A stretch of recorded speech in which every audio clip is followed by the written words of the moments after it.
Good morning everyone, this is Faisal Khan and you are watching the online classes conducted by Daffodils Public Secondary School. I hope you all are well at your home and doing your studies regularly. Yesterday we have completed our chapter 2nd of your textbook Taro's Reward. Chapter 3rd of your book Taro's Reward. Okay, so third chapter जो था आपका तारोज reward वो हमने कल complete कर लिया था and today we are going to discuss about the question and answers of this chapter. So हम क्वेश्चन आंसर डिस्कस करने वाले हैं आज और एक छोटी सी पोइम आती है तो उसको भी हम अगर टाइम बचा तो उसको भी हम क्लियर करते हैं. सो सबसे पहले हम क्वेश्चन आंसर्स को देखते हैं without wasting our time. First question जो है हमारा वो आता है टेक्सचुअल क्वेश्चंस पर आते हैं. सो सबसे पहले आप अपनी बुक का पेज नंबर 156 ओपन करें और वहाँ पर इसको वॉच करें. Okay, then question number first आता है आपका आंसर द फॉलोइंग क्वेश्चंस के अंदर. Why did Taro run in the direction of stream, यानी तारो स्ट्रीम की डायरेक्शन में क्यों दौड़ा. Okay, Taro heard. अब बताओ क्यों दौड़ा. आपको पता होगा, आपने स्टोरी सुनी है तो मतलब अचानक से वो वुड कटिंग कर रहा था, लकड़ियाँ काट रहा था, तो उसी वक्त उसको उसके हाथ से एकदम लकड़ियाँ काटते काटते पेड़ पर वो उसका हाथ रुक गया और जो उसकी एक्स थी कुल्हाड़ी थी वो क्या हो गई थी, उसके हाथ से गिर गई थी, है ना. तो क्यों हुआ था वो सब, ठीक है. और वो स्ट्रीम की डायरेक्शन में क्यों दौड़ा था. तो क्यों दौड़ा था, क्योंकि उसने कभी भी ऐसी कोई नदी वहाँ पर देखी नहीं थी और अचानक से ऐसी आवाज़ सुनी तो उसको लगा कि ये क्या चीज़ है और उसको प्यास भी लगी हुई थी, तो इस तरह से इन वजहों से वो वहाँ पर गया था. सो आंसर आपका होता है Taro heard the sound of falling water in the place, यानी तारो ने ऐसी जगह पर पानी का साउंड सुना था where he had never seen or heard of any river or stream, जहाँ पर उसको कभी भी उसने एक किसी स्ट्रीम या रिवर को कभी भी देखा नहीं था. मतलब ऐसी जगह पर से पानी की आवाज़ आई जहाँ पर उसको पता नहीं था कि यहाँ पर कोई झरना भी है. Thus he ran in the direction of the sound, इसीलिए वो साउंड की डायरेक्शन में दौड़ा. To see what it was, यानी वो क्या है या फिर वो क्या था, इस वजह से उसको पता करने के लिए वो साउंड की डायरेक्शन में क्या किया, उसने दौड़ लगा ली. ओके, सो ये क्वेश्चन फर्स्ट आपका हो गया. क्वेश्चन नंबर सेकंड पर आते हैं. How did Taro's father show his happiness after drinking sake, यानी तारो के फादर ने हैप्पीनेस को कैसे शो किया जब उसने सेक को ड्रिंक किया. यानी तारो ने उसको ले जाके पिक्चर में भर के जो ड्रिंक दिया था उसको देख के और उसको पीने के बाद वो खुशी उसने कैसे जाहिर की थी. आई थिंक आपको याद होगा कि उसने डांस करके अपनी खुशी जाहिर की थी, राइट. उसने डांस किया था ना फ्लोर पे. तो इसका आंसर वही है. Taro's father was very happy when he drank the sake, यानी तारो के पिताजी बहुत ज़्यादा हैप्पी हो चुके थे जब उन्होंने सेक पिया. That taro broad from the magical waterfall, जो कि तारो कहाँ से लेके आया था, मैजिकल वाटरफॉल से.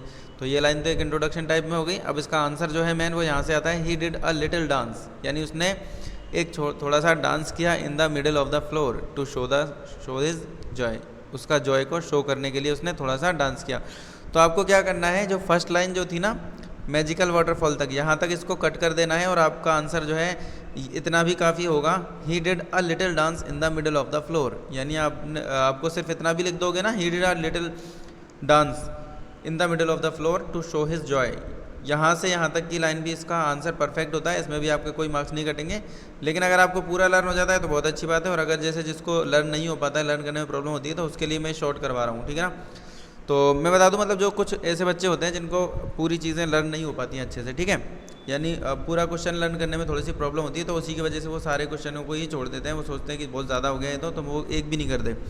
तो उनके लिए मैं जो है थोड़े से शॉर्ट करवा देता हूँ कभी कभी. तो उसको आपको सिर्फ उन्हीं के लिए है वो जिनको लर्न नहीं होते हैं. तो जिनको लर्न हो जाते हैं वो पूरा का पूरा क्वेश्चन लर्न करें. बाकी शॉर्ट अगर मैं करवाऊँ तो अगर पूरा लर्न नहीं हो रहा है तो आपको शॉर्ट में मतलब इतना तो आंसर लिखना ही है ताकि उसका एग्जैक्ट जो आंसर है वो आपको मिल जाए. ओके, थर्ड क्वेश्चन पर आते हैं. Why did the waterfall give Taro shake and others water, यानी जो वाटरफॉल था वो तारो को तो सेक देता था और अदर्स को वाटर देता था. क्यों.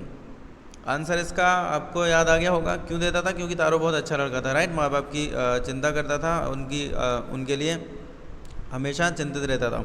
सो Taro was a dutiful and caring son, यानी तारो जो है वो कर्तव्यनिष्ठ और केयरिंग यानी देखभाल करने वाला बेटा था, अपने माँ बाप की देख रेख करने वाला बेटा था.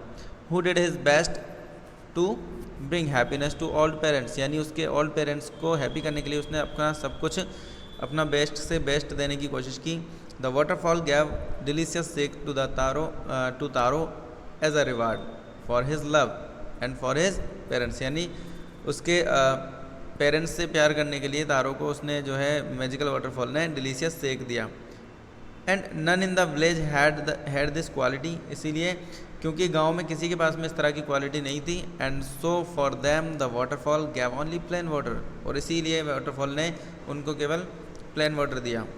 ओके, तो ये रीजन था। क्वेश्चन नंबर 4 पर अब आते हैं।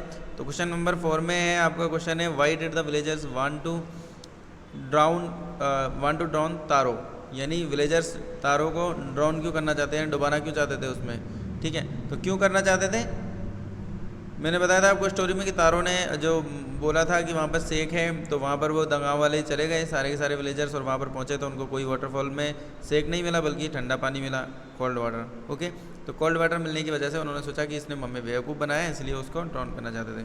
सो Taro had told the villagers that the waterfall give sake, यानी तारो ने विलेजर्स को कहा था कि वाटरफॉल जो है सेक देता है।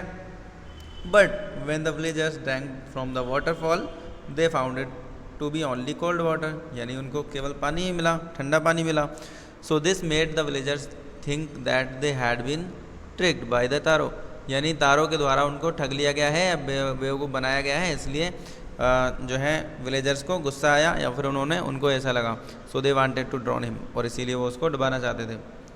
Why did the emperor reward Taro, emperor ने तारो को रिवार्ड क्यों दिया, एम्परर ने क्यों दिया था तारो को रिवार्ड, यानी वहाँ का जो किंग था उसने उसको तारो को रिवार्ड क्यों दिया, उसने इसलिए दिया कि उसको जब पता चला, वहाँ तक बात पहुँची कि तारो नाम का लड़का है वो जाता है तो उसको वाटरफॉल सेक देता है, तो उसको क्यों देता है उसका भी उसको पता चला कि वो बहुत अच्छा लड़का है और अपने माँ बाप की जो है देख रेख करता है, रक्षा करता है, तो इसलिए उसने उसको बुलवाया और उसको रिवार्ड दिया। तो the emperor rewarded taro for his kindness के लिए रिवार्ड दिया तारो को एम्परर ने, and loving care for his parents, यानी लविंग केयर करने के लिए, प्यार करने के लिए, उनकी देखभाल करने के लिए अपने पेरेंट्स की, उसके लिए उसको रिवार्ड मिला।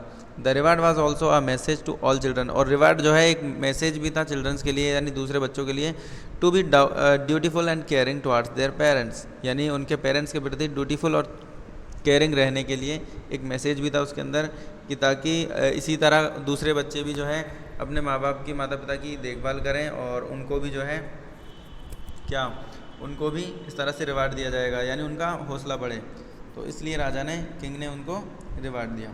ओके, सो नेक्स्ट क्वेश्चन पे चलते हैं, page number 157। Mark the right item, यहाँ पर राइट आइटम को मार्क करना है। Taro earn very little money because, यानी तारो बहुत कम मनी ही कमाता था, क्यों कमाता था कम, क्योंकि वो क्या करता था, उसकी लकड़ियाँ काटता था, तो लकड़ियों के से इतनी ज़्यादा उसको इनकम नहीं होती थी। सो ये है, अब देखो फर्स्ट ऑप्शन है इसका, he didn't work hard enough, यानी उसने इनफ हार्ड वर्क नहीं करता था, वो बिल्कुल रॉन्ग, वो खूब हार्ड वर्क करता था। The villagers didn't need would, villagers को वुड की नीड नहीं होती थी, ये भी नहीं है। The price of would was very low, ये हो सकता है क्योंकि वुड की प्राइस जो थी वो बहुत ही लो थी, तो इसका आंसर क्या है, थर्ड आंसर है।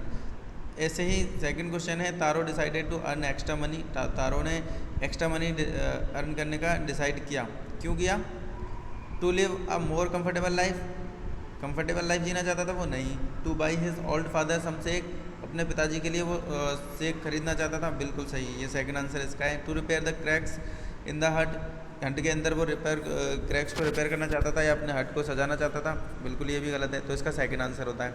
थर्ड क्वेश्चन है आपका, नेबर लेफ्ट तारोज हट इन हरी बिकॉज, यानी नेबर जो आई थी उनकी, वो तारो के घर को जल्दी से छोड़ के गई, यानी जल्दी से वहाँ से भाग के चली गई, क्यों, क्योंकि she was dilated with the drink, यानी वो बहुत खुश हो गई थी ड्रिंक पी के, नहीं। क्यों गई थी, क्योंकि वो बहुत लालची थी और दूसरों को बताना चाहती थी। She was astonished to hear the Taro story, वो तारो की स्टोरी सुन के आश्चर्यचकित हो गई थी, नहीं, ये भी नहीं है। थर्ड क्वेश्चन जो है वो है, थर्ड ऑप्शन इसका, she wanted to tell the whole village about the waterfall, वो पूरे के पूरे गांव को जल्दी से बताना चाहती थी अपने इस वाटरफॉल के बारे में, तो ये इसका आंसर होता है और थर्ड ऑप्शन ही इसका आंसर है। सो ये हो गया आपके दोनों क्वेश्चंस के आंसर, हम इसको यहीं कंप्लीट कर लेते हैं। सो तब तक के लिए stay home, stay safe and stay healthy. Thank you guys, have a nice day.